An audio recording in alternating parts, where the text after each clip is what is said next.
Bonsoir. Avant de commencer le débat avec Monsieur Thuram, j'aimerais que les élèves de PQPM qui sont là introduisent notre soirée et vous souhaite tous la bienvenue.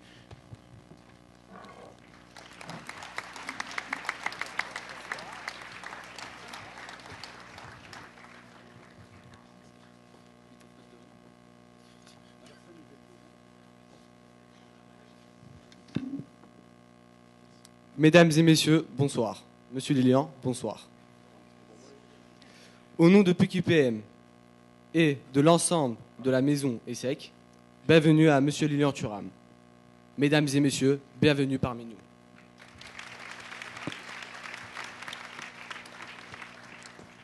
L'ESSEC, École supérieure des sciences économiques et commerciales, c'est le programme Grande École.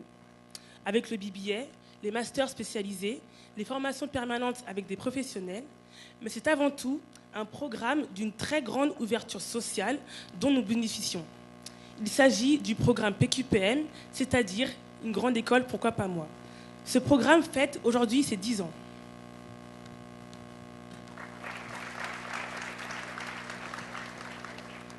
PQPM en quelques chiffres. PQPM, c'est 10 ans de tutorat hebdomadaire à l'ESSEC. PQPM, c'est 422 lycéens qui sont suivis pendant leurs études.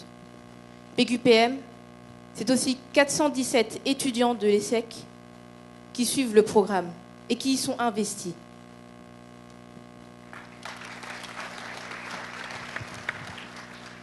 Mais c'est également 30 000 de bénévolat, 82 grandes écoles qui s'est largement inspirées de ce modèle, et c'est aussi des lignes qui bougent concrètement.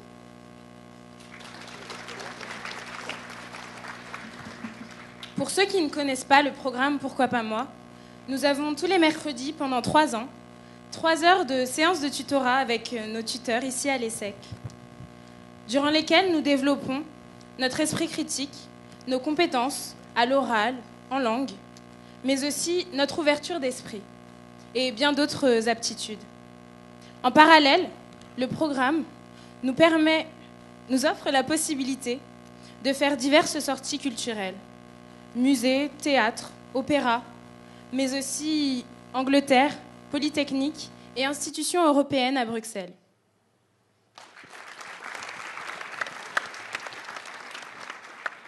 On pourrait parler plus longtemps de PQPM, mais nous allons laisser la parole au mardi. Merci à l'association des Mardis de l'ESSEC de nous permettre de nous exprimer à sa tribune.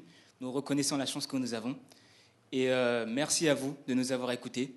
Nous vous souhaitons à toutes et à tous une bonne soirée et un bon débat.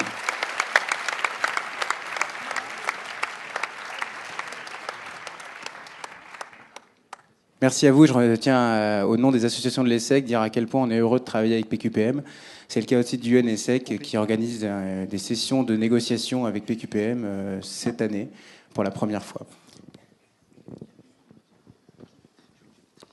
Lilian Thuram, mesdames, mesdemoiselles, messieurs, bonsoir. Bienvenue pour ce nouveau match des Mardis de l'ESSEC, organisé avec le concours du cabinet d'audit et de conseil Mazars, du groupe La Poste et du cabinet de conseil en stratégie opérationnelle WIV. J'ai la joie et l'immense honneur aujourd'hui de présenter cette rencontre amicale. J'espère que vous êtes tous dans vos meilleures dispositions pour jouer cette partie. Héros de l'épopée française de 1998, personnage central du film Les yeux dans les bleus, recordman de sélection en équipe de France masculine, meilleur défenseur d'Italie pendant plusieurs années, tout le monde connaît la panthère noire Lilian Thuram. Revenons rapidement sur votre brillant parcours de footballeur. Rassurez-vous, monsieur Thuram, j'irai droit au but. Vous débutez votre carrière professionnelle avec Monaco, en Ligue 1, à l'âge de 19 ans. Puis vous faites les beaux jours des clubs italiens de Parme et de la Juventus. Mais en réalité, c'est à l'équipe de France que votre destin est irrémédiablement lié. Tout bascule véritablement pour vous lors de cette fameuse demi-finale. France-Croatie. 0-0 à la mi-temps. Une sévère remontrance du coach. Vous semblez broyer du noir dans votre coin. Mais tu t'as des espaces, faut que tu montes. Peu après la mi-temps, l'équipe de France encaisse un but. Oh malheur, c'est votre mauvais placement qui est responsable de ce but.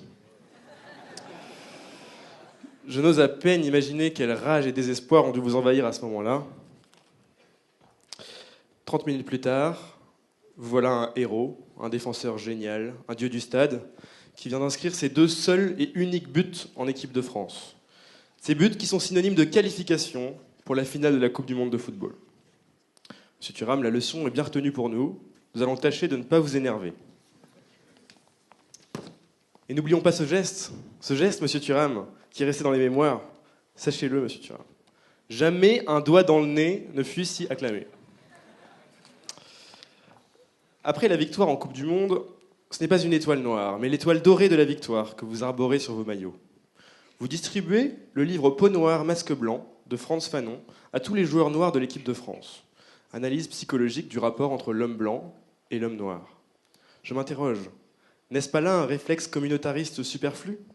Le black blanc beurre est alors à l'honneur et vous semblez l'oublier. Profitant de votre notoriété immense après les victoires consécutives en Coupe du Monde et à l'Euro, vous changez de lunettes et devenez un porte-parole de la cause noire et de l'égalité des chances. Vous voilà désormais Black Panther jouant sur le terrain de Malcolm. La meilleure défense, c'est l'attaque, dit-on. Vous n'hésitez pas à prendre le micro pour dénoncer un racisme latent à la société et à défendre le football comme un moyen d'intégration et de métissage. En 2005, vous rechaussez les crampons et taclez Nicolas Sarkozy sur ses propos après les émeutes en banlieue. Face au Karcher et aux racailles, vous l'accusez de créer l'insécurité et de jouer sur l'ignorance. Suite à une entrevue avec le ministre de l'Intérieur d'alors, vous concluez face aux médias « Sarkozy n'écoutait pas, il était convaincu d'avoir raison ». Presque aussi légitime que l'incitation d'Éric Cantona à retirer notre argent des banques, monsieur Thuram. Vos déclarations sur la condition des Noirs suscitent moult réactions. C'est la peur de la peur qui fait peur, déclarera très clairement Christian Carambeu, votre ex-coéquipier. Mais depuis quelques années, pour vous, tout s'accélère. Je ne sais par quelle magie noire ou piqûre de PO, mais vous êtes partout, monsieur Thuram, vous êtes partout. Les médias vous marquent à la culotte. Après avoir refusé en 2008 de rejoindre le gouvernement de monsieur Nicolas Sarkozy comme ministre de la Diversité, vous publiez votre premier livre, Mes étoiles noires, présentant l'histoire de ces hommes noirs que tout élève se doit de connaître, tels le pharaon Taharqa, la reine Anne Zinga ou l'explorateur Matthew Henson. Votre conviction est qu'il est nécessaire d'enrichir l'imaginaire collectif sur les Noirs afin de combattre le racisme, ce qui vous vaudra le prix Seligman. Vous créez également la fondation Lilian Thuram, destinée à poursuivre ce combat. Ayant moi-même fait 2 ans de badminton, nous pouvons, monsieur Thuram, échanger de philosophe à philosophe. Est-ce que vous n'avez pas peur de sombrer dans une sorte d'enfermement identitaire lié à cette négritude? Et si cette africanisation que vous défendez, vous avez d'ailleurs nommé votre premier fils Marcus en l'honneur de Marcus Garvey, si cette africanisation n'était pas qu'une entreprise cathartique de décolonisation à la manque, consistant à planter le drapeau de l'homme blanc, de l'ancêtre vaincu, là où flottait celui de l'homme blanc. Mais passons. Par la suite, vous devenez ambassadeur officiel de l'UNICEF après le séisme d'Haïti. Vous tournez dans des clips de rap, vous organisez des expositions, vous parrainez des festivals, vous écrivez de nombreuses préfaces, vous inaugurez même un stade en Palestine. Vous devenez en quelque sorte le Nicolas Hulot de l'antiracisme, présente partout. Cependant, votre présence médiatique agace, presque autant qu'elle suscite de l'admiration, même chez certains de vos ex-coéquipiers. Vous n'échappez pas à certaines critiques. Comme en 2006, lorsque vous êtes la cible de l'UMP, suite à votre initiative avec Patrick Vieira, qui consistait à inviter des sans-papiers à un match de l'équipe de France. Ce n'est pas à un milliardaire de nous donner des leçons, dira-t-on de vous. Après la débâcle de l'équipe de France en Coupe du Monde en 2010, vous critiquez sévèrement les Bleus, les jugeant indignes du maillot qu'ils portaient. Touché, le capitaine de l'équipe de France d'alors, Patrice Evra, répliquera: il ne suffit pas de se balader avec des livres sur l'esclavage, des lunettes et un chapeau pour devenir Malcolm X. Un point partout, balle au centre. Mais pourquoi ces lunettes à l'allure si sérieuse d'ailleurs, monsieur Thuram? Pourquoi? Est-ce pour aiguiser le charme si viril qui est déjà le vôtre, ou pour appuyer l'érudition d'un propos auquel un visage jovial n'était pas prédestiné? En 2011, l'affaire des quotas en équipe de France ébranle la sphère footballistique française. Impossible, encore une fois, pour vous, de rester sur le banc de touche. Vous franchissez la ligne médiane et vous positionnez clairement contre la Fédération française et ses dérives. C'est alors au tour de Christophe Dugarry de répliquer lors d'une interview, vous accusant de donner des leçons à tout le monde et de ruminer des idées noires. Imperturbable et serein, vous continuez votre combat militant et le chemin que vous vous êtes tracé. Des cages honteuses de la colonisation passée aux cages glorieuses du Stade de France, vous avez armé votre frappe, Monsieur Thuram, et je vous souhaite d'atteindre le but. Merci à vous d'être venu au Mardi de l'ESSEC. C'est parti pour 90 minutes.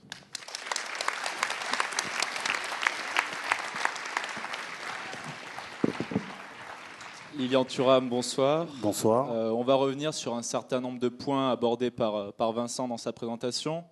Mais avant de commencer le débat, est-ce que vous souhaitez revenir sur ce qu'il a dit ou réagir ? Écoutez, il y aurait effectivement des choses à expliquer peut-être, mais je pense que tout au long de cette soirée, on pourra le faire, notamment sur la négritude. Qu'est-ce que c'est la négritude ? Il faudrait se mettre d'accord. Est-ce que c'est simplement une couleur de peau ? Je pense pas. Je pense que la négritude, dès le départ, comme le disait Aimé Césaire, c'est donner la voix aux personnes qui n'ont pas l'opportunité. Et ça, peu importe la couleur de la peau. Et quand on parle de cet enfermement autour de la couleur de la peau, je pense que c'est ne pas comprendre mon discours, en fait. C'est pour montrer que les préjugés que chacun de nous avons, que les préjugés qui circulent dans la société, ont une histoire. Et donc, il faut comprendre cette histoire pour dépasser les préjugés qui existent aujourd'hui. Il faut avoir le courage de se confronter par rapport à ces préjugés. Et l'histoire de, je dirais, cette hiérarchie selon la couleur de la peau qu'a voulu l'histoire, c'est exactement la même chose. Cette hiérarchie qui a été mise en place depuis des siècles entre les hommes et les femmes. Je pense qu'aujourd'hui, nous vivons dans une société où le sexisme existe. Nous vivons dans une société où l'homophobie existe. Nous vivons dans une société où le racisme existe. Donc, il faut qu'on puisse se questionner, chacun de nous, pour se situer, pour dépasser ces préjugés. Voilà. Merci pour votre réponse. Avant de parler de ces sujets qui vous touchent et pour lesquels vous vous engagez, on aimerait tout d'abord revenir sur votre parcours de footballeur, puisque avant d'être un défenseur des droits, vous avez tout simplement été un défenseur droit. Donc, pour rappeler, comme Vincent l'a dit, vous avez un palmarès très impressionnant, 645 matchs pro dans les plus grandes équipes européennes, 142 sélections, dont les fameux 2 buts en Coupe du Monde. Et finalement, on se demandait, dans ces 17 années de foot professionnel, avez-vous pu constater une évolution concernant finalement le foot en lui-même ?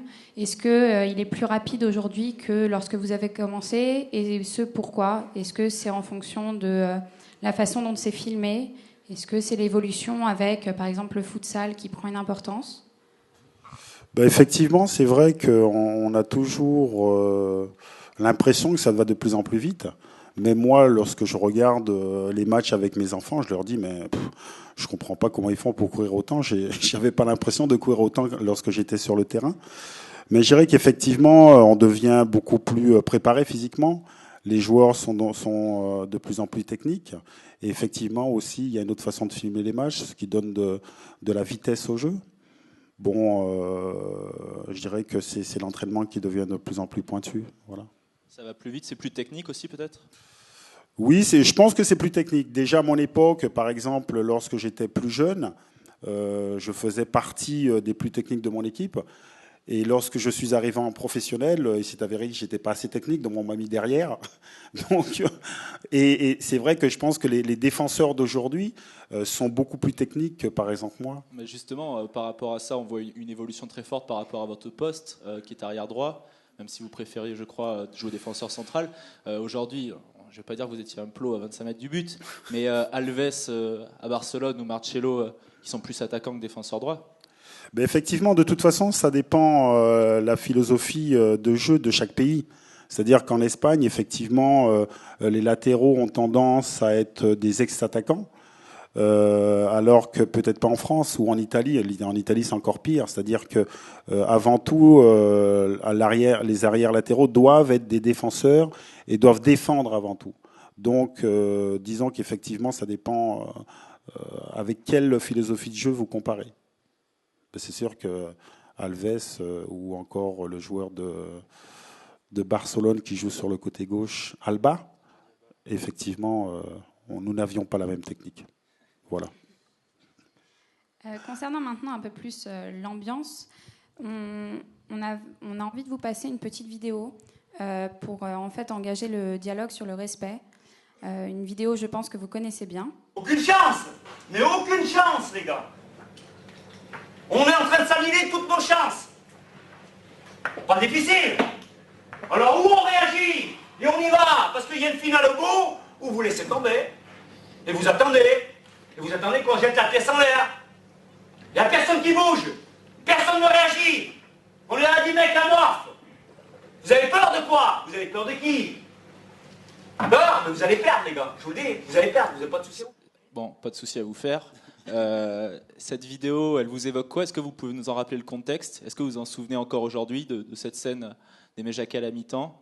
Et qu'est-ce qu'elle implique par rapport à ce qu'on connaît aujourd'hui, ou ce qu'on croit connaître aujourd'hui d'une ambiance de vestiaire? Ben écoutez, effectivement, nous étions à la mi-temps de France-Croatie. C'est vrai que nous étions un peu timorés, on n'arrivait pas à se relâcher. Et c'est extrêmement compliqué, en fait, lorsque vous jouez, vous savez qu'il y a une place en finale à gagner. Mais en même temps, vous dites, si on prend des risques, on peut ne pas aller en finale. Donc, il faut pouvoir se relâcher. Et en fait, le coach, il a su trouver les bons mots pour nous motiver. Et on voit qu'il y a une grande écoute, parce qu'effectivement, je pense que la grande qualité de notre équipe, c'était d'avoir des joueurs, avoir cette capacité d'écoute pour essayer de retraduire ce que l'entraîneur demandait. Et on a eu la chance d'avoir cet entraîneur, parce qu'il était vraiment très subtil, très fin psychologue. Et c'est grâce à lui qu'on a pu justement peut-être se libérer et gagner cette Coupe du Monde. Justement, quand on regarde Les yeux dans les bleus, alors les aficionados ont reconnu la musique d'entrée. On a l'impression qu'on est à des années-lumière de l'ambiance d'aujourd'hui, avec une bande de potes. Alors ça va nous dire si c'était vraiment une bande de potes ou pas, ou si ça l'est encore, ou si c'était parce que vous gagnez les matchs que vous étiez une bande de potes. Un respect, on voit dans Les yeux dans les bleus Deschamps qui dit à Henry tu fais ça, il bronche pas, Blanc pareil, et vous dites à un moment dans votre chambre après le match, je crois, nous on est des pros, on arrive à se concentrer très vite. On est très loin de Anelka qui insulte Domenech, Ben Arfa qui sort son portable dans le vestiaire face à Blanc. Quel est le problème? C'est les coachs qui sont pas bons ou c'est autre chose? C'est beaucoup de choses en même temps. C'est la société qui a évolué. Je dirais que si on regarde le comportement peut-être de certains il y a 10 ans, 20 ans, 50 ans, peut-être que c'était plus facile d'avoir un objectif commun. Aujourd'hui, peut-être qu'on vit dans une société aussi, c'est beaucoup plus compliqué de faire passer ce message et de pouvoir se mettre à disposition de l'autre. Aujourd'hui, je pense que dans le discours général un peu, c'est il faut que vous soyez à disposition de moi. Et c'est-à-dire que dans cette équipe de France, avant tout, il y avait des très grands joueurs. Et être un très très grand joueur, c'est comprendre qu'il faut faire don de soi pour atteindre des objectifs. Et je pense que chacun de nous, nous avions cette capacité. Chacun de nous, nous étions des joueurs reconnus dans leur championnat, dans leur club. Et donc, il y avait 23 de mémoire joueurs qui avaient l'objectif en commun, c'est-à-dire remporter la Coupe du Monde. Et peut-être que certains se perdent en disant, voilà, moi je veux être le meilleur joueur du tournoi, moi je veux être le meilleur joueur de l'équipe de France. Et en fait, l'objectif commun est oublié.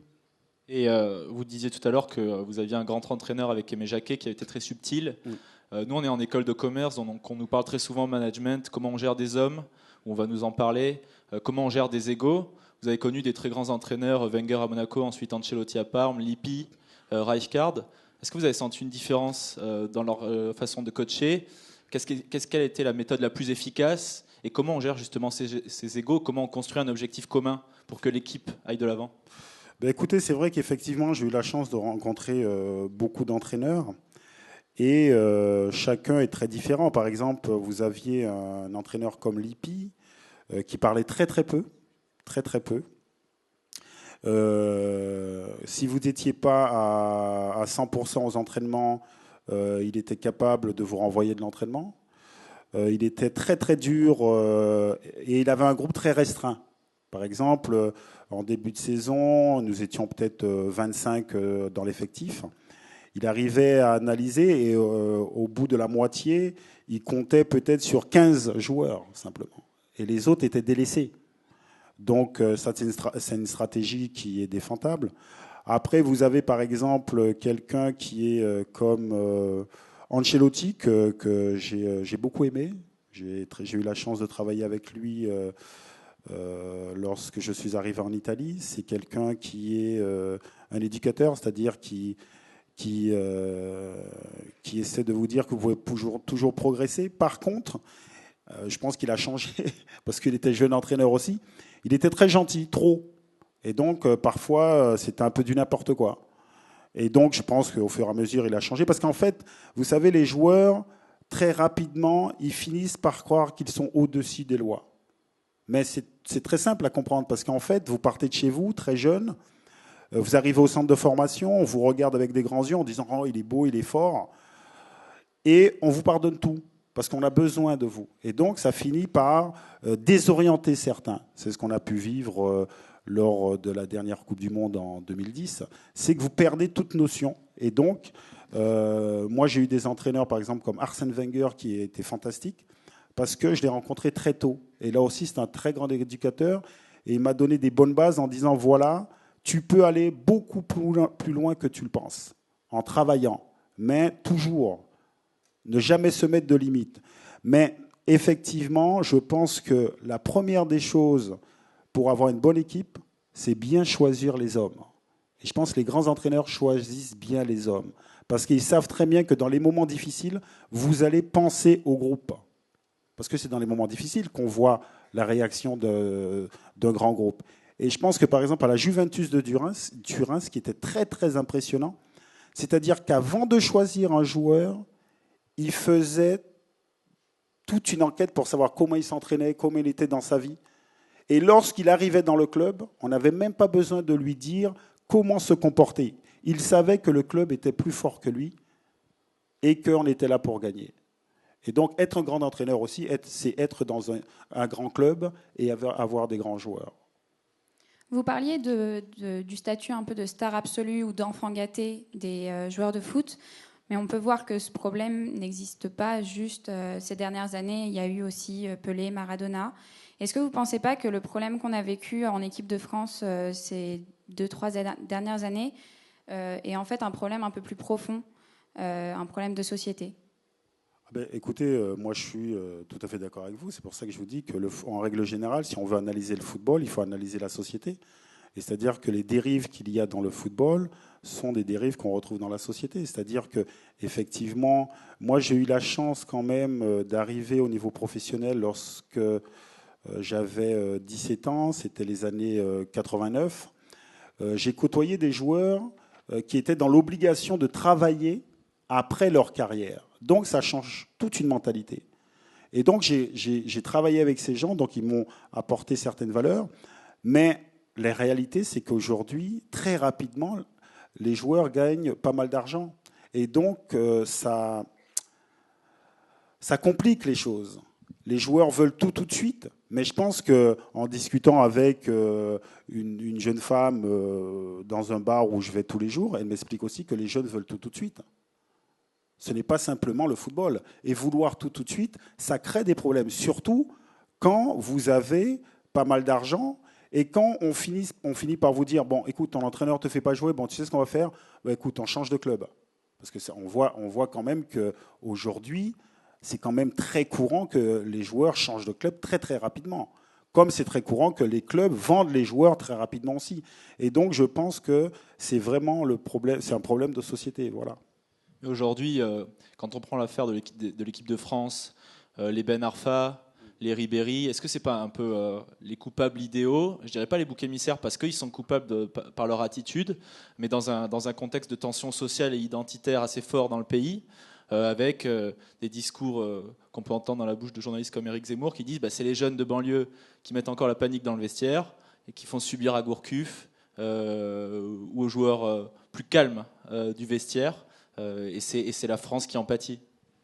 Non, mais ça dépend l'analyse qu'on fait des problèmes de l'équipe de France. Bien évidemment, vous pouvez trouver des personnes comme ce journaliste qui tire cette analyse-là. Mais encore une fois, il y a plein de joueurs qui viennent des banlieues parisiennes ou d'autres banlieues qui ne créent pas de problème en équipe de France. Donc voilà. Donc pour moi, ce ne sont que des individus qui créent ces problèmes-là à un moment donné.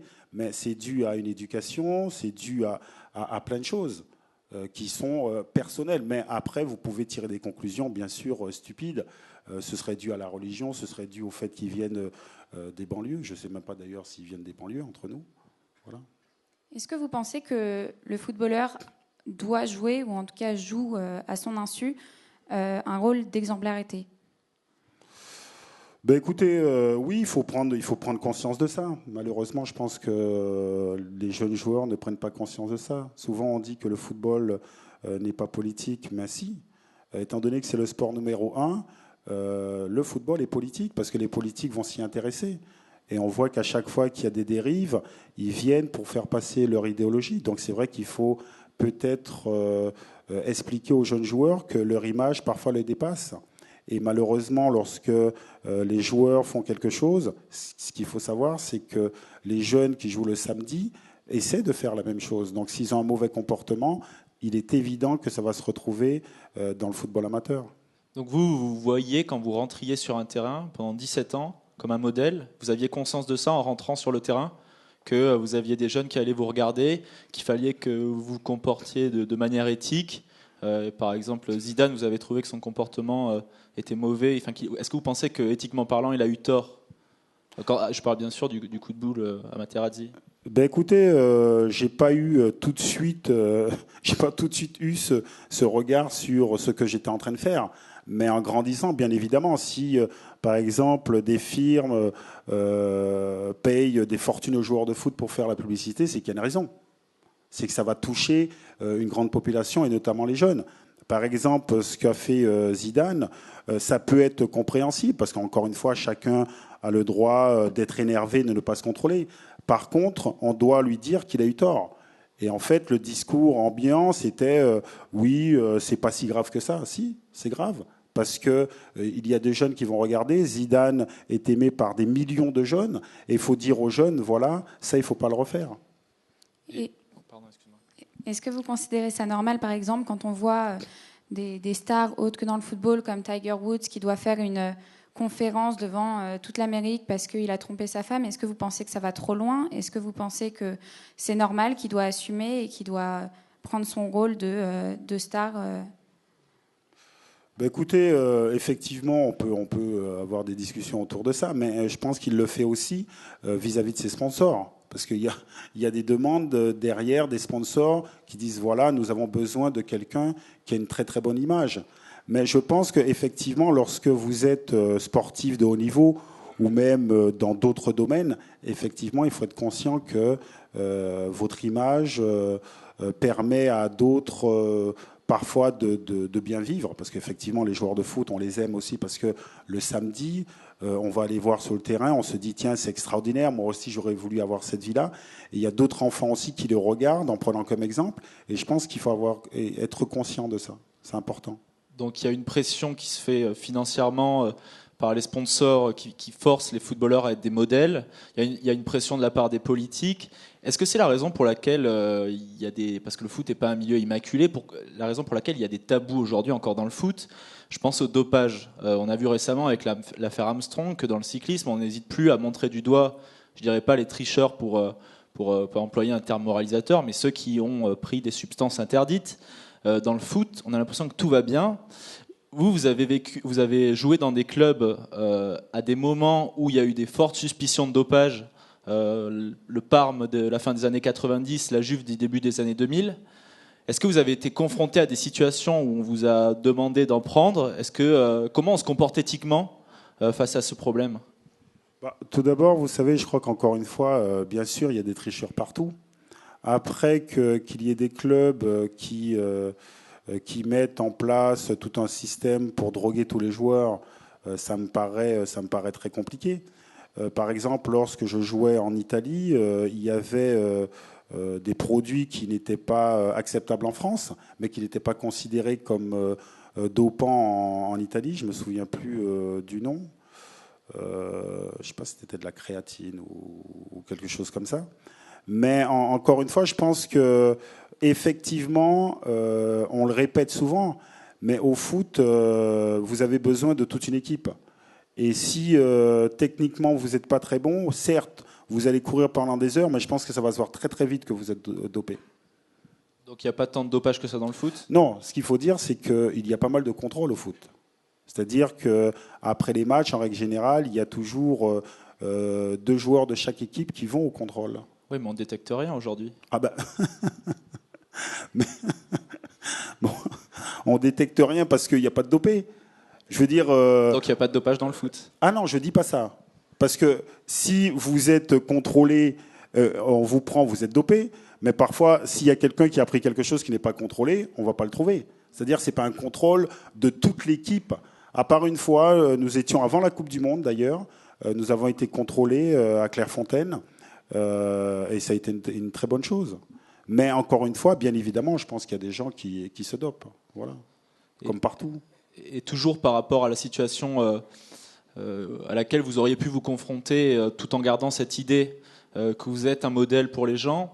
Vous avez été, c'est pareil, à Parme et à la Juventus avec Tanzi quand il était président à la fin des années 90, le président de la Parmalat aussi, et avec Luciano Moggi à la tête de la Juventus. C'était 2 époques où vous étiez dans ces clubs, Parme et Turin, 2 époques où il y a eu des scandales de rémunération frauduleuse pour faux contrats publicitaires à Parme, dans laquelle vous avez été impliqué récemment, enfin en tout cas soupçonné, et ensuite à la Juventus Turin avec le Calciopoli, les matchs truqués. Est-ce que là aussi vous avez dû faire face à des dilemmes? Vous avez dû choisir une attitude qui vous semblait juste, celle d'un modèle? Ben écoutez, tout d'abord, ce qui s'est passé en Italie, par exemple à Parme, tout d'abord, il faut connaître l'histoire Parmalat. C'est-à-dire que Parmalat est un très très grand groupe. Et en fait, il semblerait qu'ils ont falsifié les comptes de la société. Et aujourd'hui, ce qui se dit, c'est-à-dire qu'en fait, ils auraient fait des faux contrats aux joueurs de foot. Mais ça ne veut pas dire que les joueurs de foot étaient au courant de cette histoire. Parce que quand vous faites un fraude, ça veut dire que vous fraudez les gens. Vous voyez ce que je veux dire? C'est-à-dire que pour l'instant, pour l'histoire de la Parmalat, parce qu'en fait, en venant ici, j'ai eu l'avocat, donc c'est pour ça que... Vous êtes au courant? Voilà. Et donc voilà, il y a un suivi pour savoir ce qu'il en est. Mais on ne sait pas exactement ce qui s'est passé, parce qu'encore une fois, c'est quelque chose d'inimaginable. Par exemple, il y a des personnes qui ont perdu toute leur fortune avec Parmalat. Et donc, c'est vraiment une fraude à très, très grande échelle. Après, pour ce qui est de Moggi, effectivement, c'est vrai qu'après coup, on a découvert tout un circuit assez incroyable qui faisait pression sur les arbitres. Et moi-même, quand on m'interviewe, que ce soit en Italie, je dis que si jamais on a prouvé que la Juventus avait triché, c'est juste de leur enlever leur titre de champion. Mais en tant que joueur, vous n'étiez pas au courant? Non, personnellement, non. Mais je pense que s'il y a des joueurs qui étaient au courant, ils ne seraient pas venus me voir. Voilà. On parlait tout à l'heure de votre engagement. Avant d'aller un peu plus en profondeur, est-ce que vous avez toujours été un défenseur des droits, mais on n'était pas au courant parce qu'on se concentrait sur votre statut de joueur? Ou est-ce que c'est vraiment en retirant votre maillot que vous êtes concentré sur cette... Écoutez, encore une fois, je dirais que c'est un processus de vie. C'est-à-dire les questions que je me pose aujourd'hui, je me suis toujours posé ces questions. Tout simplement pourquoi? Parce que je suis né aux Antilles. J'arrive à 9 ans à Bois-Colombes. Certains de mes camarades m'appellent la Noiraude. Je me pose des questions. Je vais voir ma maman. Elle me dit, voilà, les gens ils sont racistes, ça ne changera jamais. Et petit à petit, je me questionne pourquoi la couleur de ma peau est vue de façon si négative. Et donc ces questionnements-là, c'est depuis que j'ai l'âge de 9 ans.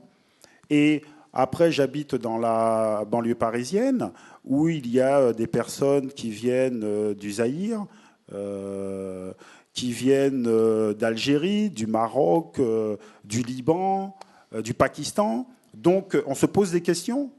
Et je comprends aussi que le regard qui est porté sur nous est un regard pas juste.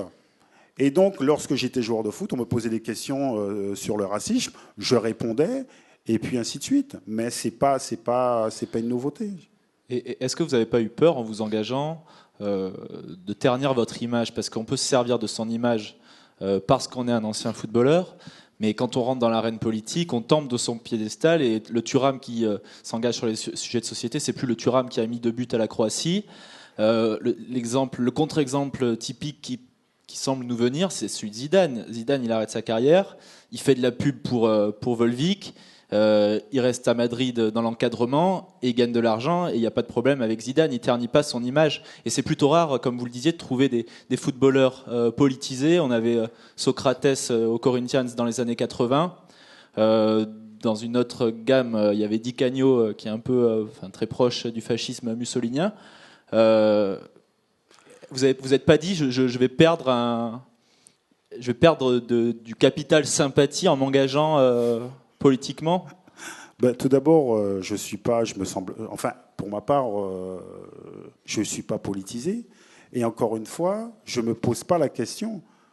J'essaie simplement qu'on puisse se questionner tous ensemble, à savoir, est-ce que c'est juste de porter des jugements négatifs sur certaines personnes, selon leur couleur de peau, selon leur religion, selon la sexualité de ces personnes ou le genre de cette personne. C'est-à-dire, moi, c'est des questions que je me pose et que je me poserais même si je n'avais pas été joueur de foot de l'équipe de France.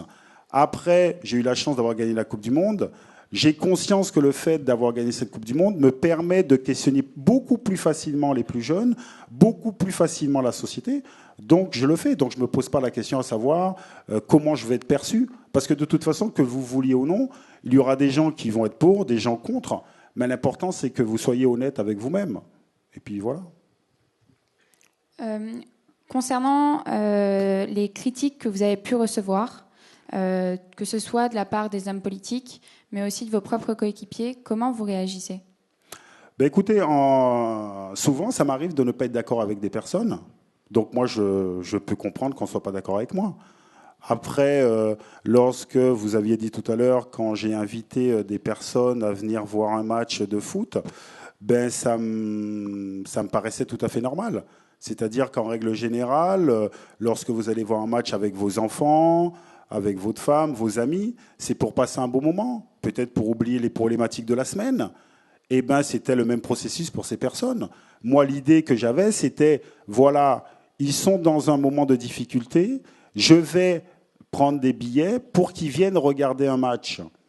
Donc voilà, après les politiques, il y a eu tout un discours, mais ce qui était assez intéressant et déstabilisant, c'est-à-dire que le soir, après le match, je me suis posé la question, je me suis dit, mais attends, mais je ne comprends pas, qu'est-ce que j'ai fait de mal? Je me suis dit, mais attends, mais c'est fou quand même. Donc ces personnes-là n'ont pas le droit de venir au match et de passer un moment avec leur enfant. Parce que ce que j'avais demandé aux personnes qui ont emmené ces personnes voir les matchs, c'est de venir avec parents et enfants. Parce que passer du temps avec ses enfants, c'est fondamental. Et souvent, on n'a pas beaucoup l'occasion. Mais même chacun de nous. Donc il faut construire ces moments-là. Donc je leur avais dit, écoutez, faites en sorte qu'ils viennent avec les enfants. Comme ça, ils vont passer un bon moment et ça va être un bon souvenir. Mais le problème, c'est les politiques qui ont des problèmes. Donc c'est pas moi. Et si j'avais à refaire ça, je le ferais volontiers. Aujourd'hui, quand les politiques vous critiquent, on avait entendu Sarkozy, Yves Gégaud et De Villiers également, leur argument c'est Thuram, il est très loin des problèmes de la banlieue maintenant, c'est un millionnaire champion du monde et il n'a rien à faire avec ces histoires-là, ça ne le concerne plus. Écoutez, encore une fois, il y a des personnes qui perdent la mémoire parce qu'ils ont de l'argent. Moi, je pense que je ne fais pas partie de cela. Je n'oublie pas d'où je viens. Je sais les difficultés de la vie. J'ai des amis qui sont dans une certaine difficulté. Donc, ça voudrait dire quoi? Dès qu'on a de l'argent, on perd la mémoire, on ne s'intéresse pas aux plus démunis? Je ne pense pas, non. Je pense que vous pouvez être riche et avoir une vision la plus juste possible de la société. Vous pouvez être pauvre et ne pas avoir une bonne vision de la société. Voilà. Ce qui est troublant, c'est quand ces critiques viennent de vos anciens coéquipiers. On a entendu Vincent lors de la présentation citer Evra qui disait que parce que vous portez un chapeau et vous mettez des lunettes, vous prenez pour Malcolm X. Dugarry avait dit il se prend pour un juge de la Cour suprême. Qu'est-ce que c'est le truc avec les lunettes? Parce que quand Jean-François Lamour, un ancien sportif, met ses lunettes, on ne dit pas Lamour, il met ses lunettes, il se prend pour un philosophe à chaque fois qu'il dit quelque chose. Est-ce que c'est à cause de votre couleur de peau? Est-ce que c'est parce que vous venez pas de l'establishment? Parce que à cause de vos propos? Mais encore une fois, je vous dis, moi, que les personnes ne soient pas d'accord avec moi, j'ai aucun problème. Que Patrice Evra me dise que je me prends pour Malcolm X, ça le regarde parce que je ne me prends pas pour Malcolm X. Je dis simplement que, effectivement, je peux déranger. Je peux comprendre. Hein, je ne suis pas stupide. C'est-à-dire, tout d'un coup, quelqu'un qui prend la parole, à qui on donne la parole et que ça prenne écho en dénonçant certaines choses, bien évidemment, ça dérange. Lorsque, par exemple, il y a des problèmes de quotas, pour parler de Christophe Dugarry, et quand je dis, voilà... c'est du racisme de vouloir discriminer des enfants de 12-13 ans sur leurs critères de leur binationalité. Et la binationalité touche simplement les franco-africains et non les franco-brésiliens ou franco-italiens. C'est que c'est du racisme. Quand on est capable d'être dans une réunion et dire « Chut, bon, ça reste entre nous hein », c'est du racisme. Donc, il faudrait que je dise quoi? Que non, tout va bien, qu'il n'y a aucun problème. Non, je dis voilà, c'est du racisme. Et après, quand je rencontre Christophe Dugarry, je lui dis écoute, il n'y a aucun problème. Toi, tu défends une personne qui est Laurent Blanc, tu as le droit de le défendre. Moi, personnellement, je ne l'attaque pas. Je dis simplement qu'il y a des valeurs à respecter. Et il y a du racisme anti-blanc, comme il avait sous-entendu en évoquant l'anecdote selon laquelle, à la fin du match face au Brésil, vous aviez dit à vos camarades venez les gars, on fait une photo entre blacks. Ben, encore une fois, je vais répéter. Tout d'abord, moi, je dis jamais black, d'accord? C'est pas mon mot. Je dis noir. S'est trompé dans la oui, mais il n'y a pas de problème. Après coup, vous savez, dire à quelqu'un, oh les gars, on fait une photo tous les noirs. Je dis pas que je l'ai dit. Mais est-ce que c'est comparable en disant, voilà, vous ne jouez pas avec les blancs parce que vous n'êtes pas comme eux, ou est-ce qu'il y a une hiérarchie entre les blancs et les noirs? Parce que tous les blondes ont fait une photo. Oh, tous ceux qui ont des... Je ne dis pas, encore une fois, que j'ai tenu ce propos, parce que pourquoi pas? Parce qu'à un moment donné, il fallait bien qu'ils disent quelque chose. D'accord? La photo, je l'ai cherchée, il n'y en avait pas. Parce que ça aussi, on aurait pu donner comme preuve une photo. Mais ce que Dugarry, parce que j'ai discuté avec lui... Vous êtes toujours ami avec lui? Ah mais moi, j'ai aucun problème. Sincèrement, qu'on ne soit pas d'accord, on ne défende pas les mêmes choses, j'ai aucun problème. Parce qu'encore une fois, je ne suis pas d'accord avec certaines choses. Par exemple, je lui ai dit, mais Christophe, Laurent Blanc, je ne lui ai pas dit de tenir ces propos-là. Si demain, dans une réunion, il y avait 4-5 jeunes noirs en train de dire, voilà, ce qu'on va faire, on va prendre que 30% de petits blancs. D'accord? Mais ça reste entre nous. Hein. Mais ce serait du racisme. Et le racisme en petits blancs, bien sûr que ça existe. Mais justement, c'est-à-dire que moi, je ne suis pas en train de dire, voilà, il faut défendre les petits noirs, il faut défendre les petits homosexuels, il faut descendre les femmes. Non, c'est pourquoi nous sommes incapables parfois de réfléchir sur l'égalité. Comment aujourd'hui encore on juge certaines personnes à travers leur couleur de peau. Donc on peut être hypocrite en disant que c'est pas vrai, ou dire effectivement c'est vrai. Si on dit que c'est vrai, d'où ça vient? C'est-à-dire qu'il y a une hiérarchie établie pendant des siècles où les personnes de couleur blanche étaient supérieures aux autres. Donc effectivement, culturellement, dans l'inconscient collectif, il y a un complexe de supériorité, comme il y a un complexe d'infériorité de certains qui, pendant des siècles, ont été vus comme inférieurs. Et ça, je le discute tranquillement. Vous savez pourquoi? Parce que je viens des Antilles. Et aux Antilles, dans ma société, c'est exactement la même chose. Je discute avec ma mère.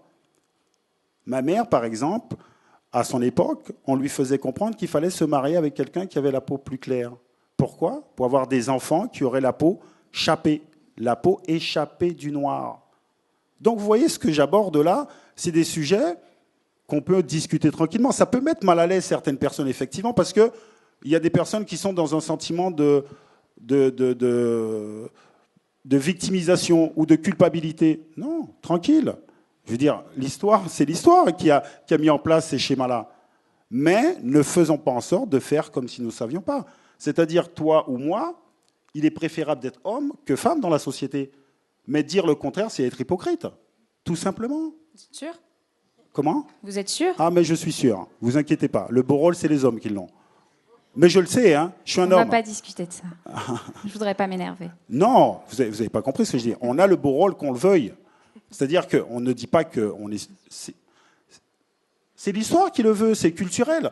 Donc, qu'est-ce qu'on fait? On fait style qu'on ne sait pas? Ou on en discute pour pouvoir changer les choses? Bien évidemment, peut-être que certains hommes ne voudront pas. Pourquoi? Parce qu'on va peut-être perdre un avantage. Ouais. Eh ouais. Et le racisme lié à la couleur de la peau, c'est exactement le même processus. Donc, qu'il y ait des personnes qui disent « Oh, Thuram, il commence à nous énerver de dire certaines choses » et puis discréditer la parole, tout à fait normal. Hein. Concernant, vous parliez de discussion, on a un petit reportage qui a été fait par les élèves de PQPM.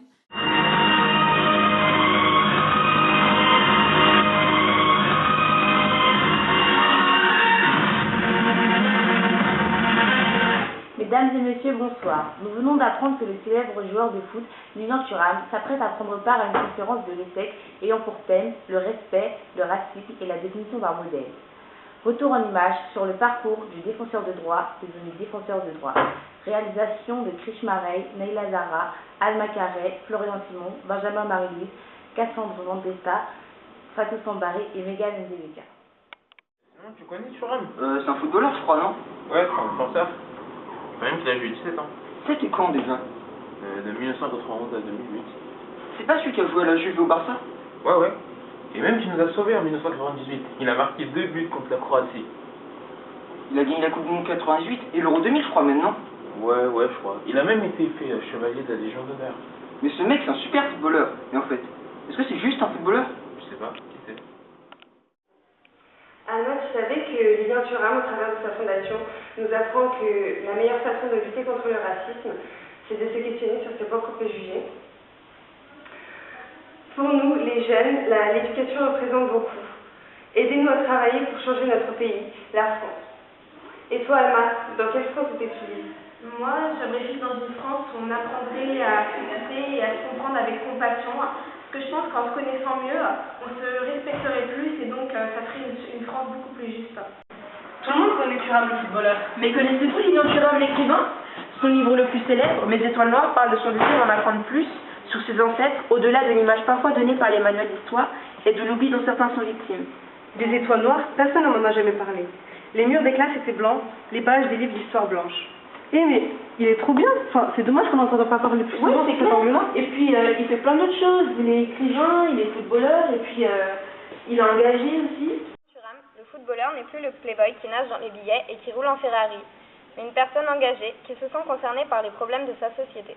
Et même si nous l'avons oublié, tout sport d'équipe défend des valeurs telles que la solidarité. Lilian Thuram, pourquoi pas moi? Chacun peut faire quelque chose à son échelle, et même si cela est insignifiant. La volonté d'aider est sans doute plus puissante que les aides réellement apportées. Faites tous un geste, soyez solidaires. Quand tu réfléchis, des étoiles noires dans le ciel, ça se voit pas, non?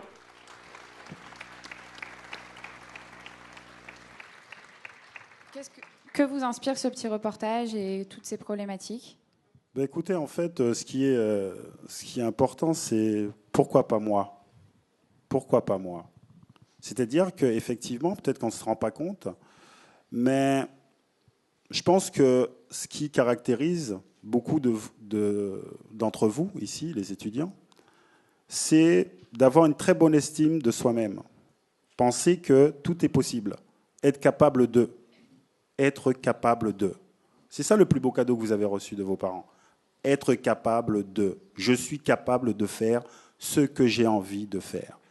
Mais par contre, pour beaucoup d'enfants, ce n'est pas le cas. Parce qu'en fait, il y a des enfants qui n'ont pas de modèle, ou très peu de modèles, ou que la société renvoie à une image très négative sur eux-mêmes. très négatif. C'est ce que j'ai essayé de faire à travers mon livre Mes étoiles noires. C'est-à-dire qu'un petit garçon qui arrive dans la région parisienne, la première fois qu'il entend parler des populations noires dans son cursus scolaire, c'est par l'esclavage. Ben, attendez, mais qu'est-ce qu'il y a d'autre? Et après, rien d'autre. Ou peut-être si, des joueurs de foot, des chanteurs. Mais c'est ça la question, la vraie question. C'est-à-dire, on ne se rend pas compte que nous sommes dans une société qui envoie des messages très négatifs à certaines personnes. Donc, qui ne développent pas leur estime de soi. Et qui ont parfois intègrent le discours négatif sur eux-mêmes. Donc, violence vis-à-vis d'eux-mêmes, donc violence vis-à-vis des autres. Donc, est-ce que c'est juste? Est-ce que c'est juste quand je dis à mon fils, voilà, Marcus, dis-moi comment tu vois Dieu? Bah, c'est un homme blanc avec une grande barbe. Et je lui dis, mais mon chéri, je ne comprends pas. On dit que Dieu a fait l'homme à son image, mais toi, tu es marron. Comment ça se fait que tu vois Dieu comme ça? Ah ouais? Pose-toi la question. Mais on ne se rend pas compte que souvent, on a des repères qui ne me ressemblent pas. Donc, effectivement, vous avez tendance à ne pas penser que ce soit possible et enfermer l'autre dans votre imaginaire. Parce que ce que vous pensez vous ou ce que je pense moi, c'est simplement ce que vous connaissez. Et donc l'idée justement avec ce livre, c'est apporter des connaissances différentes pour changer votre façon de voir, changer les imaginaires. Et donc et dire aux enfants, tu es capable toi aussi. Je suis capable moi aussi de faire. Ça paraît stupide quand même, hein? Mais lorsque j'ai sorti le livre, beaucoup de personnes disaient « Ah ouais, les Noirs, ils ont inventé tout ça ?» Ah ouais, ben oui, mais on peut rigoler, mais il y a un président qui a dit la même chose sur l'Afrique n'est jamais rentrée dans l'histoire. Donc nous sommes en 2013, il y a des personnes encore qui ont des préjugés négatifs selon la couleur de la peau d'une personne. Et encore une fois, tranquillisez-vous, parce qu'aux Antilles, c'est exactement la même chose. C'est que les gens se voient à travers la couleur de la peau. Et les personnes qui sont plus claires se pensent mieux que les personnes qui sont plus foncées. Donc ce livre, il a été écrit en priorité pour les enfants noirs? Non. Parce que les Blancs n'avaient pas déjà... Non. Ce livre n'est pas écrit en priorité pour les enfants noirs. Ce livre est écrit pour tout un chacun. Tout un chacun qui veuille bien se poser des questions en disant effectivement, c'est vrai que j'avais pas d'étoiles de toutes les couleurs.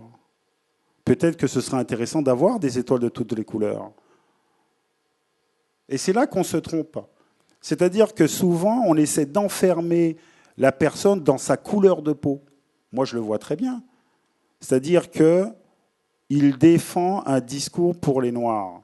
C'est-à-dire que vous écoutez ce que je dis, mais en jugeant sur la couleur de la peau. Mais ça peut arriver. Par exemple, une fois, j'étais à Bruxelles. Il y a un jeune garçon qui me dit « Monsieur Thuram, je vous remercie pour ce que vous faites pour le peuple noir. » Je dis « Ah bon ? Je ne comprends pas. Jeune homme, tout d'abord, le peuple noir, ça n'existe pas. Qui t'a dit que le peuple noir? Tu as intégré le discours qu'on te renvoie en te parlant du peuple noir. Est-ce que tu dirais le peuple blanc? C'est stupide. » Il me dit « Bien sûr que le peuple noir existe. » Je lui dis « Non. Quel est le rapport entre Mandela, Mobutu? Ils ne font pas partie du même peuple. » Mais souvent, les gens encore pensent qu'il y a un peuple noir. Il n'y a pas très longtemps, il y a un magazine très important qui a écrit en première page « La pensée noire ». Est-ce qu'il y aurait une pensée blanche? Mais nous sommes en 2013. Comment est la pensée blanche? Comment est la pensée noire? Donc, la réflexion qu'on doit avoir, est-ce que ce n'est pas le moment de réfléchir différemment? Mais il y a peut-être une pensée noire, justement, parce que les Noirs ont intériorisé ce que vous disiez avec votre mère tout à l'heure. Les Noirs croient qu'ils sont noirs, et donc il y a une pensée noire. C'est pas pour ça qu'elle est juste et qu'il ne faut pas la déconstruire. Non, il n'y a pas de pensée noire. C'est-à-dire qu'il y a des intellectuels noirs qui ont une pensée sur les choses. Il y a des intellectuels asiatiques, européens, qui ont une pensée sur les choses. Mais la pensée appartient à l'individu. C'est-à-dire qu'on peut penser un problème de différentes manières. Vous ne pensez pas tous de la même façon, ceux de toute la même couleur. Je ne pense pas. Si vous voulez parler d'un vécu qui pourrait être pensé d'une certaine façon, ce vécu-là sera pensé d'une certaine façon.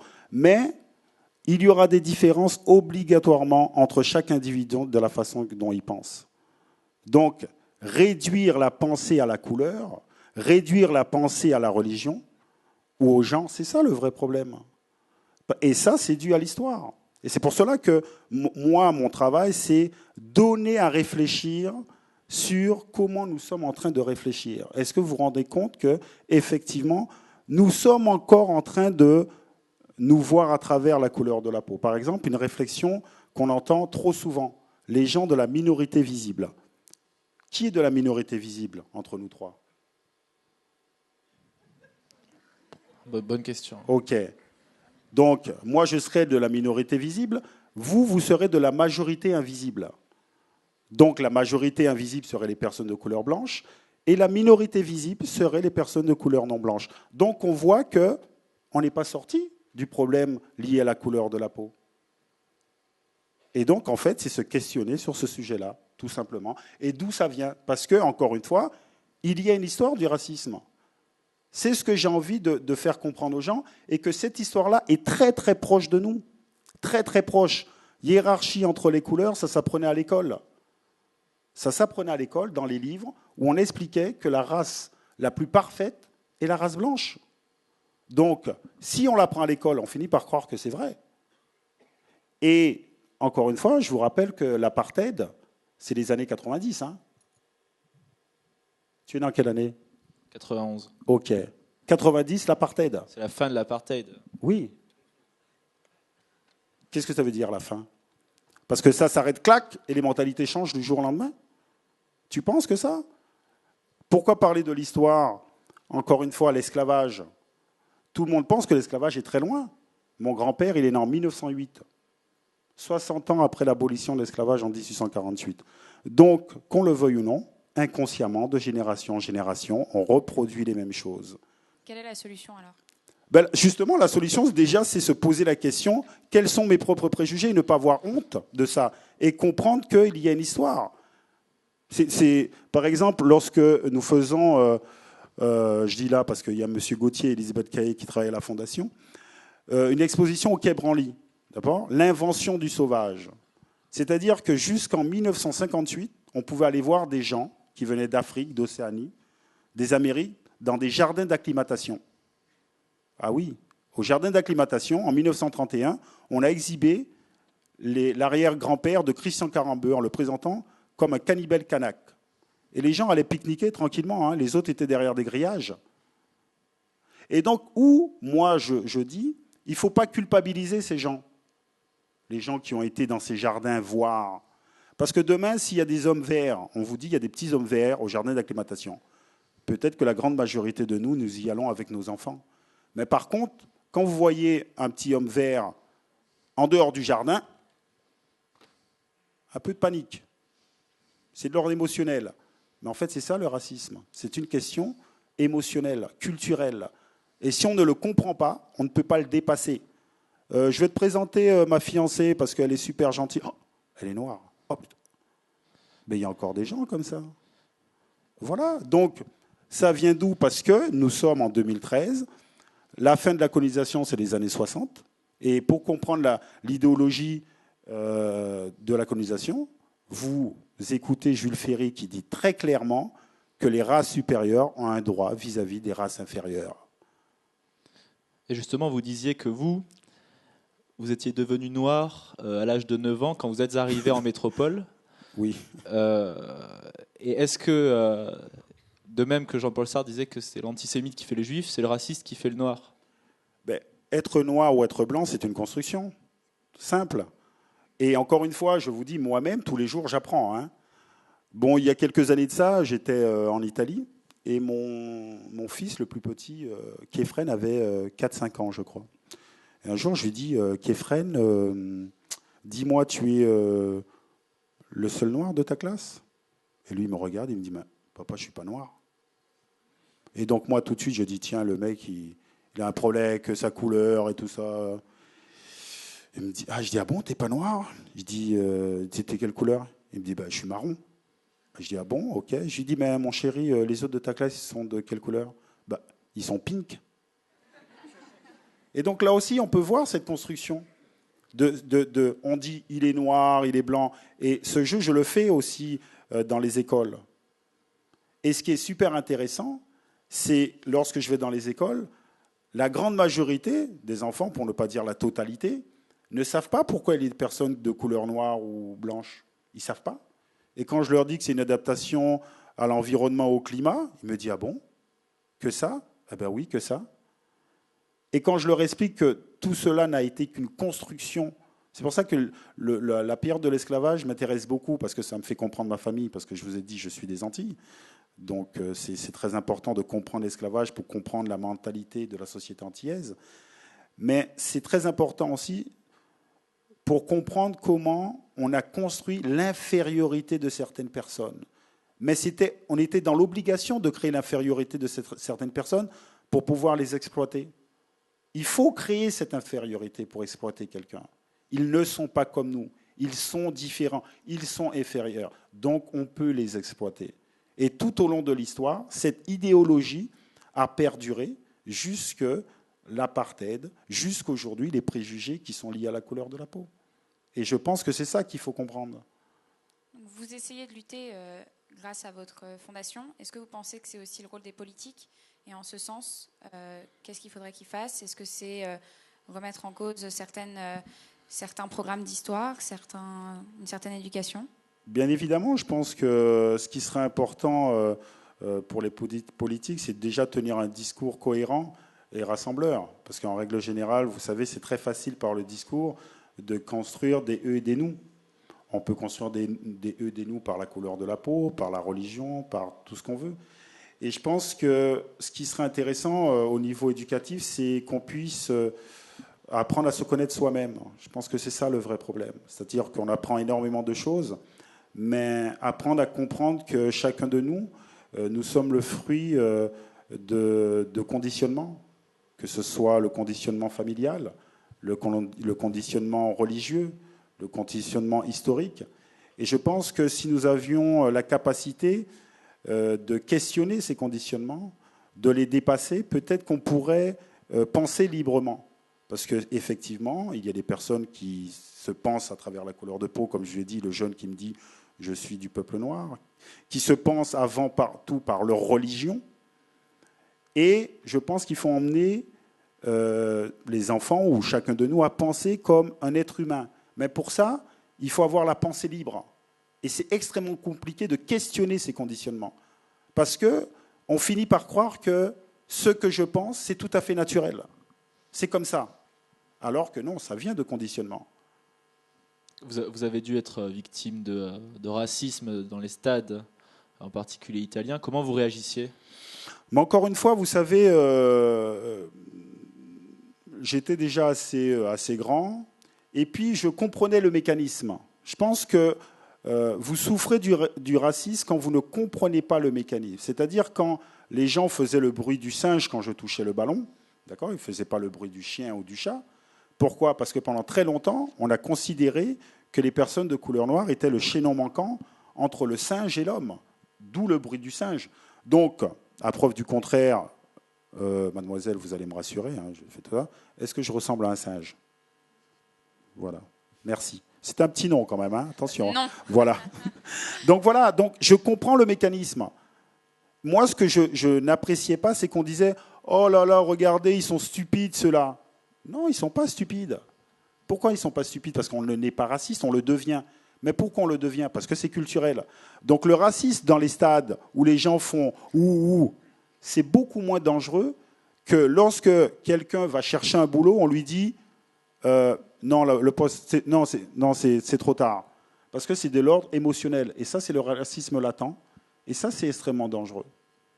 Donc, dans les stades, voilà.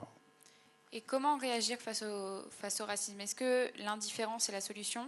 Ou est-ce que finalement réagir très fortement, comme on a pu le voir avec l'épisode Bedos, est-ce que c'est pas une technique de victimisation On rappelle juste que c'est Nicolas Bedos, donc l'humoriste, qui a fait une chronique dans laquelle il imitait un espèce de français un peu bof en vacances dans les Antilles, et qui a été poursuivi par un collectif antillais pour des propos racistes, alors que justement il se moquait du racisme. Et est-ce que cette surréaction ou cette surréactivité de ce genre de collectif n'est pas contre-productive en enfermant justement les Noirs dans ce rôle de victime?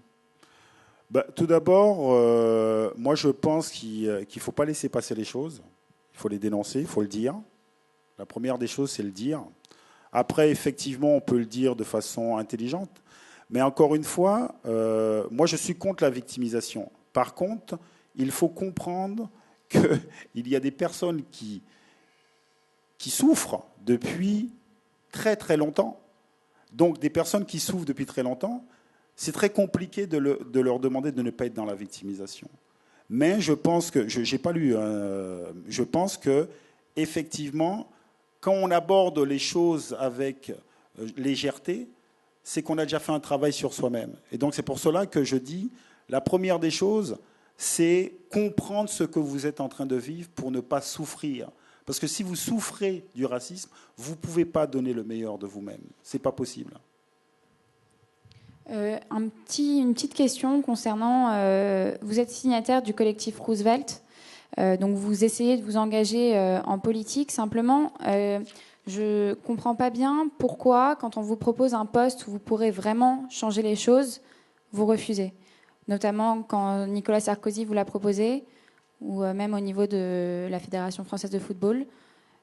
Ça va trop loin? C'est pas de votre ressort? Tout d'abord, est-ce qu'on peut vraiment changer les choses? On peut se poser la question.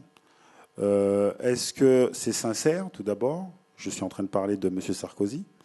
Le fait de vouloir faire venir M. Thuram comme ministre de l'égalité, c'était quoi encore? De la diversité. Pourquoi de la diversité, d'ailleurs? On se pose la question. Donc, non, je pense que, en tout cas, on ne partageait pas les mêmes idées. Vous savez, la première fois que j'ai rencontré M. Sarkozy, c'était après les propos qu'il avait tenus sur le Karcher. Et donc, j'avais été le voir, il m'avait invité, donc je discute avec lui. Et à un moment donné, il me dit, mais monsieur Thuram, attendez, il faut dire la vérité quand même. Vous savez, ce qui crée des problèmes en banlieue, c'est les Noirs et les Arabes. Je lui dis, mais attendez, monsieur, c'est pas les Noirs et les Arabes qui créent des problèmes. Ceux qui créent des problèmes dans les banlieues, ça s'appelle des délinquants. Et donc, vous pensez bien que nous ne sommes pas sur la même longueur d'onde. Voilà. Parce que quelqu'un... 2-3 personnes dans le bistrot discutent en disant « Ah, tu sais, les Noirs, les Arabes, ils créent des problèmes dans les banlieues. » Ok, bon, ça peut passer. Mais quelqu'un qui était ministre à l'époque voyait qu'il y a un petit problème quand même. C'est-à-dire qu'il ne peut pas réfléchir de façon la plus intelligente pour construire une société où tout un chacun va se retrouver. Encore une fois, c'est un jugement à travers la couleur de la peau ou des origines des parents. Et c'est ça qu'il faut dénoncer. Après, pour ce qui est de la Fédération française, disons qu'on n'était pas sur la même longueur d'onde. Donc, si vous n'êtes pas sur la même longueur d'onde, il est préférable de faire un pas à côté et essayer de faire en sorte de travailler le plus intelligemment au sein de la fondation que j'ai créée. Voilà. Mais j'en veux à personne, hein, c'est comme ça. Un petit dernier mot concernant votre avenir, peut-être. Vous comptez plutôt vous investir encore plus dans votre fondation, ou est-ce qu'il y a une possibilité qu'un jour on vous retrouve dans le milieu du football? On voit que la majeure partie des grands footballeurs se retrouvent aujourd'hui entraîneurs. Est-ce que c'est quelque chose que vous pouvez envisager, ou est-ce que c'est totalement pas intéressant pour vous? Écoutez, c'est difficile de prévoir l'avenir quand même, hein. Moi, sincèrement, j'espère que je ne deviendrai pas entraîneur de foot. Je dis j'espère parce que c'est vrai que c'est quelque chose qui m'attire, parce qu'en même temps, c'est quelque chose que j'adore. Mais pour le moment, non. J'essaierai de travailler au sein de la Fondation, encore une fois, et d'essayer de me servir de ma notoriété pour qu'on puisse se questionner et ne plus avoir honte de ces préjugés qui circulent dans la société, que des personnes ne s'enferment pas dans leur religion et ne pensent pas que leur religion est avant tout leur identité, que la couleur de leur peau est l'identité et que notre identité est complexe. Et c'est ça, en fait, l'idée d'accepter que la France est un pays qui doit avancer et qui doit changer, parce que ça a toujours été le cas. C'est-à-dire que moi, ce qui m'attriste, c'est lorsque je vais voir des enfants dans des écoles et je leur dis, bon voilà, les enfants, qui est français, française dans la classe? Ben, personne lève la main. Je dis, mais attendez, qu'est-ce que c'est que cette histoire-là? Toi, t'es né où, toi? Ben, à Paris. Et toi? À Fontainebleau. Je dis, mais vous rigolez ou quoi? C'est quoi votre histoire? Oui, mais les Français, c'est des Blancs. Comment ça? Qui vous a dit ça? Je dis, ben, c'est ça le vrai problème. Pour changer les choses, déjà, il faut vous considérer comme Français. Parce que vous êtes en train d'intégrer le discours qu'on vous renvoie. Mais ce qui est extrêmement difficile. Extrêmement difficile. Parce qu'imaginez-vous, par exemple, que peut-être d'ailleurs, vous êtes de religion musulmane?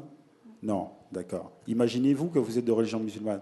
Vous imaginez ce que vous entendez depuis quelques années sur vous? Comment vous situez dans la société française? Comment accepter le fait que vous soyez française pleinement? Vous voyez, c'est ça le vrai problème. Et donc, c'est discuter avec les enfants pour leur faire comprendre que nous devons créer la France de demain et dépasser ces préjugés. Voilà. Bonsoir à tous, bonsoir Lilian Thuram. Donc moi j'ai une question précise, je reviens d'abord sur votre expérience en banlieue parisienne. J'ai cru comprendre que vous étiez originaire de Fontainebleau, la Seine-et-Marne. Vous avez connu donc et côtoyé des Congolais anciens zaïrois. Quelle a été votre position lorsque le peuple congolais s'est soulevé à Paris suite à des élections frauduleuses auxquelles beaucoup d'hommes politiques français, européens ont encouragé donc une position toujours donc de néocolonialisme de ce peuple? Quelle a été votre réaction? Ben écoutez, je dois avouer que je ne sais même pas quand je vais me faire engronder, là, je le sens. Je ne sais pas, sincèrement, c'était quelle année? Alors, nous sommes en 2013. Le passage de l'année 2011 à 2012, il s'avère que le Congo, vous avez fréquenté un certain nombre de Congolais, ouais. Des élections ont eu lieu avec de grandes fraudes. François Hollande, notre président de la République, a salué un président de la République élu dans des conditions frauduleuses. Beaucoup de manifestations ont été réalisées, dont certaines dont je fais partie, sur les Champs-Élysées, avec un dispositif important de policiers, et n'a pas été relayé dans les médias français, bien sûr, parce qu'on ne doit pas montrer ni parler des hommes noirs qui revendiquent. Ben écoutez, je n'ai pas suivi, sincèrement. Disons que la police a bien fait son travail puisque j'étais pas au courant. Donc, si je comprends bien, Patrice Lumumba ne fait-il pas partie de vos étoiles noires? Ah ben, bien sûr, mais ça ne change rien. Ça ne veut pas, c'est pas parce que Patrice Lumumba fait partie de mes étoiles noires que je dois être au courant de tout ce qui se passe au Congo. Mais là, je ne savais pas. Parce que j'ai un ami qui, en règle générale, me tient au courant parce qu'il habite au Congo. Mais je dois avouer que non. Mais moi, j'étais pas au courant de ces manifestations. Très bien, donc je vous en informe et j'espère que, clairement, ma question aujourd'hui, c'est, donc vous êtes originaire de la Seine-et-Marne, comment on parle effectivement de racisme latent. Il y a aussi aujourd'hui en France un petit peu de la régionalisation. Moi, je viens du 9-3, moi, je viens du 95, je viens du 9-2, etc. La Seine-et-Marne est un département qui souffre commercialement parlant, économiquement parlant aussi. Okay. Vous avez l'air étonné. Sur pas mal de points. Est-ce que vous vous investissez également sur ce département auquel vous êtes originaire? Investissez, c'est-à-dire dans... Par rapport à vos actions auprès des écoles, des étudiants. Oui, non, mais j'ai un partenariat avec le département où je vais dans les écoles et tout. Donc, oui. D'ailleurs, on les piège aussi dans un challenge Lilian Thuram par le football. On les fait venir pour justement leur présenter des associations qui s'intéressent aux problèmes de la société, quoi, dès le plus jeune âge. Salut Lilian. Alors, je m'autorise l'audacieuse familiarité de te tutoyer, en vertu de l'amour que je t'ai porté en tant que joueur et de l'amour que je te porte en tant qu'homme. en tant qu'homme civique et en tant qu'homme de bien. Alors, si tout se dit dans la communauté des amis, je ne peux dissimuler la divergence qui est la mienne relativement à l'idée d'exemplarité que le footballeur devrait incarner. C'est ton idée, hein? Si le responsable politique, si le professionnel de la finance ne l'est pas, pourquoi le footballeur, souvent dépourvu de toute formation intellectuelle et grammaticale, voire Ribéry, devra en assumer la lourde charge? N'est-ce pas là favoriser l'émergence d'un bouc émissaire sur lequel il est facile et consensuel de taper? Encore une petite chose. Enfin, il était indiqué dans la tribune des intervieweurs qu'on allait évoquer les figures historiques de Fanon, de Diop et de Garvey.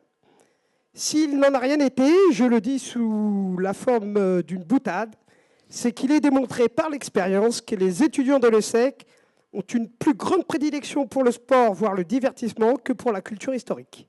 Merci. Ouh là là.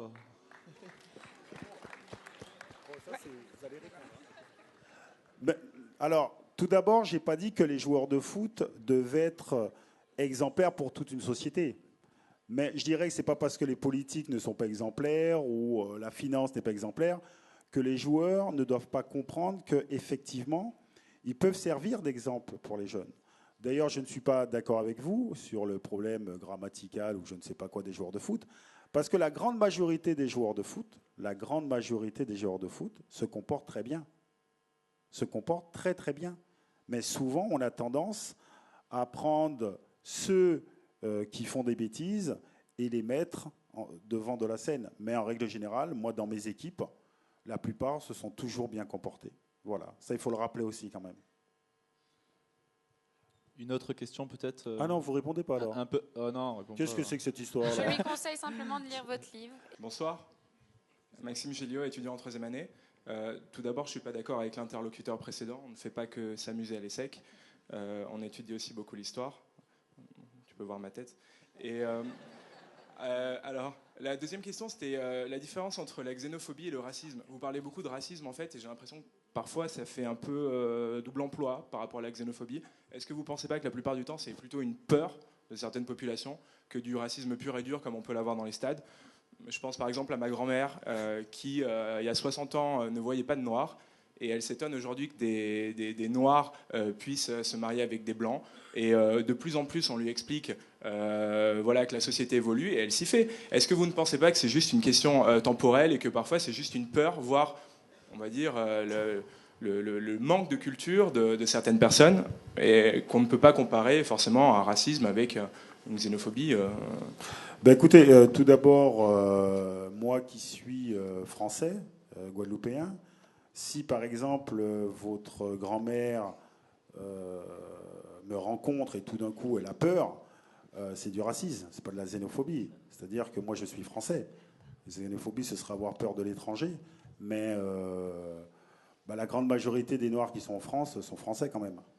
Ce que je voulais dire par là, c'est que le racisme, pour moi, c'est quelque chose qui est théorisé. C'est-à-dire que je n'ai pas l'impression aujourd'hui qu'en France, à part peut-être quelques idiots, qu'il y ait une théorisation d'un certain racisme ou d'une supériorité des races par rapport à d'autres. J'ai plus l'impression que c'est la plupart du temps des gens qui méconnaissent l'histoire, qui méconnaissent les personnes et qui ont peur, donc xénophobie, la peur de l'étranger. Mais écoutez, oui, mais c'est ce que j'explique. C'est-à-dire que je peux être noir et ne pas être étranger. Oui, mais donc elle aura peur du noir. Oui, mais quand on parle de xénophobie, on ne parle pas d'étranger. Enfin, étranger peut être compris aussi comme la couleur de peau. Oui. C'est pas juste la nationalité, vous comprenez? Okay. Oui, mais j'apprends. Non, mais vous énervez pas, jeune homme. Non, je m'énerve pas du tout. Mais c'est-à-dire que, attendez, moi, ce que j'essaie d'expliquer, encore une fois, vous parlez de votre grand-mère. Ce qui est très intéressant, encore une fois, moi, je ne culpabilise pas votre grand-mère. Ouais. C'est-à-dire qu'elle a vécu dans un moment historique où justement il y avait vraiment un discours peut-être très négatif sur les personnes de couleur noire, où par exemple elle a peut-être appris dans le Tour de France par 2 enfants qu'il y avait plusieurs races, qu'il y avait une race qui était supérieure. Et donc justement le travail que je veux faire, c'est qu'on puisse comprendre justement ce que nous sommes en train de vivre, parce que peut-être que votre grand-mère a véhiculé un message aussi de ce type à votre père ou votre mère. Et c'est là qu'on doit prendre conscience qu'il faut changer, que ce regard-là, ce n'est pas naturel d'avoir ce regard-là. Et il faut comprendre, parce qu'encore aujourd'hui, il y a des jeunes personnes, d'accord, qui tiennent ce discours de peur parfois vis-à-vis d'une personne de couleur noire. Et pour vous raconter encore un petit peu ma vie, c'est-à-dire que moi, je suis le beau-père d'une jeune fille, et une fois, je lui dis « Ma chérie Alia, ils sont comment les noirs ?» Elle me dit « Ils sont méchants. » Je dis « Ah bon, pourquoi ils sont méchants? Et moi alors? Et Kéfren et Marcus ?» Elle me dit « Non, non, je ne veux plus en parler, je ne veux plus en parler. » Mais encore, c'est ce que je dis, c'est-à-dire avoir intégré de façon inconsciente certaines choses. Et si on ne prend pas conscience de ça, on ne va pas pouvoir le dépasser. Et donc, je ne culpabilise pas, parce qu'encore une fois, vous savez, dans le contraire, par exemple, ma maman, pendant très longtemps, elle pensait que ses ancêtres étaient des Gaulois, elle pensait que les Blancs étaient plus intelligents que les Noirs. Vous voyez, ça a double sens toujours. Et donc, l'idée, c'est vraiment d'expliquer cet état de fait pour ne pas recommencer. Parce que avoir peur de l'autre, c'est jamais anodin. Et avoir peur de l'étranger aussi, là aussi, il faut faire un travail. Pourquoi avoir peur de l'étranger? Et peu importe sa couleur, d'ailleurs. Merci. De rien. Une dernière question, peut-être? Oui. Monsieur Thuram, bonsoir. Joseph Tchenté, je suis professeur référent PQPM. Ma question s'adresse à vous au sujet de votre entreprise.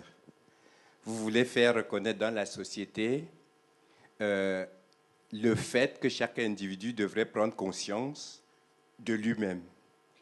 Or, vous savez que la négritude, à partir d'Aimé Césaire, comme vous l'avez annoncé, s'est forgée à l'entrée du Collège de France, entre Aimé Césaire et Léopold Sédar Senghor.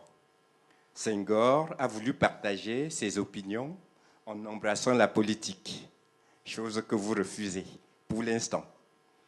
Est-ce que dans le futur, vous comptez y arriver en commençant par diffuser des ouvrages écrits, en fondant une association, ou est-ce que dans le futur prochain, vous allez fonder un parti politique? Merci. Bon, tout d'abord, nous essayons de diffuser le travail de la Fondation. Par exemple, nous avons fait un outil pédagogique qui s'appelle Nous Autres, qui est donné gratuitement à tous les professeurs de CM1, CM2. Et pour l'instant, c'est un outil qui est très demandé et qui est satisfaisant, selon le point des professeurs. Donc là, nous allons essayer de faire une exposition sur l'être humain. Qu'est-ce que c'est un être humain? Donc voilà, mais vous me faites peur quand même avec la partie politique. Là. Qu'est-ce que je peux répondre? Non, pour l'instant, je ne veux pas faire de parti politique. Pour l'instant, je ne veux pas aller en politique. Et j'essaie simplement de m'éduquer sur le sujet pour pouvoir en parler le plus intelligemment possible et essayer de faire des choses qui pourraient, encore une fois, nous questionner, puis essayer de voir comment on peut changer de lunettes culturelles pour se regarder autrement. J'aimerais savoir pourquoi vous refusez de dire black plutôt et noir. Non, parce qu'en fait, si vous voulez, moi, je parle français, donc black, je trouve que c'est pour faire style un peu plus cool, ça passe un peu mieux. Oh, j'ai vu un black... Tu sais quoi, à la jeune. Mais alors, qu'est-ce que vous pensez de l'utilisation de ce mot on peut l'utiliser, moi. Non, je vous parle de moi personnellement. Ouais. Hein. La seule chose qui me dérange, moi, et ça encore, je vais vous raconter une histoire. À côté de chez moi, je vais dans un bar, et il y a le patron qui arrive, il me dit « Tiens, monsieur Thuram, il y a une personne de couleur qui est venue vous voir tout à l'heure. » Je lui dis « Ah bon, excusez-moi, la personne de couleur, elle était verte, jaune, je ne comprends pas. » Il me dit « Mais non, c'est une personne de couleur. » Je dis « Oui, c'est ce que je vous demande, jaune ou rouge ?» Parce qu'en fait, cette notion de personne de couleur, c'est connoté aussi. C'est expliqué, il n'est pas blanc. Et il y a une histoire aussi autour de cette personne de couleur. Et pourquoi il n'est pas blanc? Ça veut dire qu'il n'a pas les mêmes droits que nous. Et ça, il faut remonter à l'esclavage pour comprendre ce vocabulaire qu'on utilise sans faire attention, comme minorité, les gens de la diversité, vous voyez. Et moi, je suis qu'une minorité, par exemple. Moi, je fais partie de la majorité, comme tout le monde. Non? Si. Voilà, c'est très bien. Il n'était pas trop d'accord, lui. Il avait perdu son micro. Non, il n'était pas trop d'accord. Nous, on est de la même majorité. Oui. D'accord. Merci. Merci.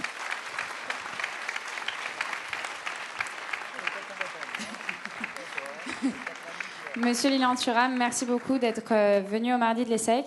On remercie nos partenaires, le groupe La Poste et le groupe d'audit et de conseil Mazars, ainsi que le groupe de conseil en stratégie WIV.